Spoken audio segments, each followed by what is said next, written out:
Budget সহায়তার অংশ হিসেবে চলতি বছরের ডিসেম্বরের মধ্যে এশীয় উন্নয়ন ব্যাংক এডিবি থেকে $400 মিলিয়ন পাওয়া যাবে বলে জানিয়েছেন অর্থ উপদেষ্টা সালেউদ্দিন আহমেদ। দুপুরে সচিবালয়ে তার সাথে এডিবির সিনিয়র অ্যাডভাইজার এডিমন গিন্টিংয়ের নেতৃত্বে একটি প্রতিনিধি দলের বৈঠক শেষে এ কথা বলেন তিনি। এছাড়া ব্যাংকসহ অর্থনীতির বিভিন্ন খাতে সংস্কারের অংশ হিসেবে আগামী বছরের মার্চের মধ্যে আরও $500 মিলিয়ন সহায়তা মিলতে পারে বলেও জানান উপদেষ্টা। জলবায়ু পরিবর্তন সহ অন্যান্য প্রকল্প এবং ব্যবসা বাণিজ্যের বিভিন্ন ক্ষেত্রে আগের মতোই সহায়তার আশ্বাস মিলেছে বলেও জানান তিনি। We have discussed about the reform in the financial sector.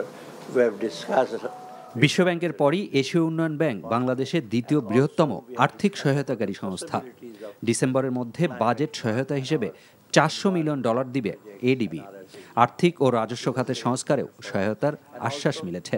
জলবায়ু পরিবর্তন সহ অন্যান্য খাতেও সহায়তা করবে সংস্থাটি।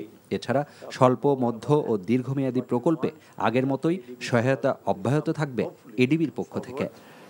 along with other multilateral and also bilateral.